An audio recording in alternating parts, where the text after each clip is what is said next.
Hi, Year 12. So I just wanted to briefly explain to you what your next assessment task is for Year 12 QCE English this term. It is a monologue performance, so it is an oral performance. This is due in week 6 on Monday, okay? And we'll be doing it for the whole week. So I've put Monday to Thursday there, but everyone must be ready to perform on Monday. Please note as well that you have a draft due. You will need to submit a written script to me that I will mark and give you feedback on. That is due in week 4 on Monday at 3 p.m. Year 12, what's important to note is that regardless of if we have a lesson or not in week 4, on Monday at 3 p.m., it doesn't matter if you have English or you don't have English on that day, you must submit your script to Google Classroom for feedback. Okay? So, just for your information, today's the 12th of January, and this is when you will have received notice of this task. We're a little bit earlier than usual. Okay? This is from our unit, All the World's a Stage. Now, here is your task, and I want you just to listen carefully and to take some notes on what you need to do here. So, as a member of the the Sharjah Youth Shakespeare Council, you are to take on the role of one character from the play Romeo and Juliet, and you need to perform a dramatic monologue which explores one gap or silence from the text. Your performance must reflect the attitudes, the values, and beliefs of your chosen character, and it is to be aligned with the language from the Elizabethan era. So, what that means is that your language has to closely align with Shakespearean style that we've been reading. Okay, it should not be written in casual 21st century language style. It also says here that you need to explore one gap or one silence from the text. And what that means is that you might choose to insert your monologue, perhaps after something really big happens in the play, and you want to let the audience know what your character thinks or how they might have reacted to that particular event or situation. Okay, so it's giving us more information that Shakespeare didn't give us in the play, and just kind of a behind the scenes of your character's thoughts and actions at the time. So, the conditions of assessment, guys, it's an individual task. You're not doing this as a group. You need to perform this to a live audience. So, we're imagining that you would be performing this at the Sharjah Shakespeare Performing Arts Festival. Your script has to include details like your character movement in the form of stage directions. I will give you a format that you can use.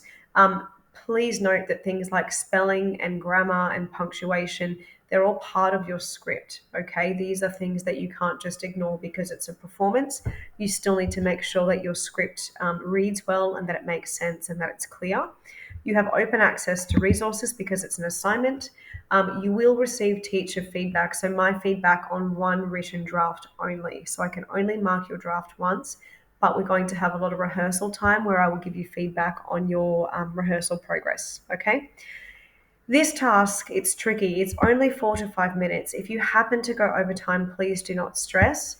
Remembering that, of course, a minute overtime as well shouldn't give you a penalty. If you're over 6 minutes and perhaps you're 7 minutes or so, that's where you may attract a penalty. And I'll talk to you about the criteria in a moment. Okay. So let us talk about the criteria. Before we do that, though, a few things that you need to remember. So your monologue performance, it must be consistent with the events and the social context of the play. You can't randomly throw in ideas that don't come from the play unless they fit the context of your character. So if you want to make up a background about your character that's suited to the style of character that Shakespeare gives us in the play, like you want to tell us about, the nurse's family life, because we don't really hear about that. You're allowed to do that, but you can't kill off characters if they don't die, for example. Okay, you need to fill a gap within the play, or provide a voice to a silenced character. So if there's a background character that you think you'd really like to have heard more from in the play, that might be a character that you choose to write a monologue for. Okay, you're presenting the chosen character's point of view. That's something to remember. So this is all first person.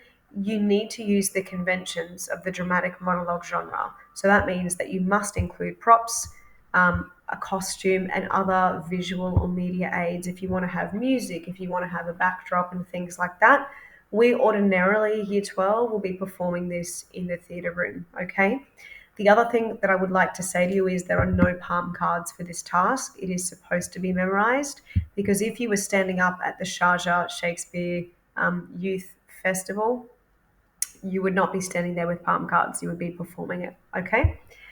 Let's take a quick look at the spoken criteria. So it stays exactly the same as the criteria that we used for your monologue. What I want to remind you of are our three dimensions. So this first dimension here at a C standard at least, it means that you are able to use the genre patterns and conventions of the monologue genre. That means that you have kept to the general structure of a monologue, okay, which we'll go through in class. It means that you're obviously speaking aloud to the audience, that you're able to maintain a character as well.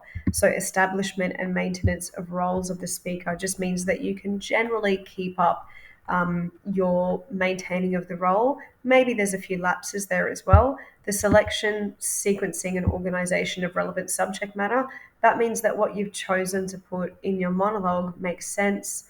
You're not rambling and rambling and rambling on for ages about things that aren't really very relevant to what your character is going through at the time. Okay. In the middle section here, dimension two, you can see it says the use of a range of grammatically accurate language structures. You can also see it says mode appropriate cohesive devices, suitable vocab. That all really pertains to your script and to the language that you use. Okay, so that's where you need to make sure that you are keeping within the Elizabethan style of language. When we talk here about spoken and sign features and nonverbal features, we're talking about your body language, your gestures, your movement on stage. You can't just stand there and speak, in one spot. It's not the same as a eulogy, okay? It's meant to be a performance, so your character should move at some point. Criterion three, guys, is always about how well you're able to discuss themes and symbols from the play. And also, this last one, which talks about aesthetic features and their effects. That's how well you can use your figurative language. So, we're talking similes, alliteration, personification, metaphors, imagery, all of those beautiful language devices that Shakespeare uses. You need to be able to put that into your monologue writing as well. So I hope that in a nutshell that explains the task for you. Please write down any questions that you have and you can ask me in class or you can feel free to email me. Okay.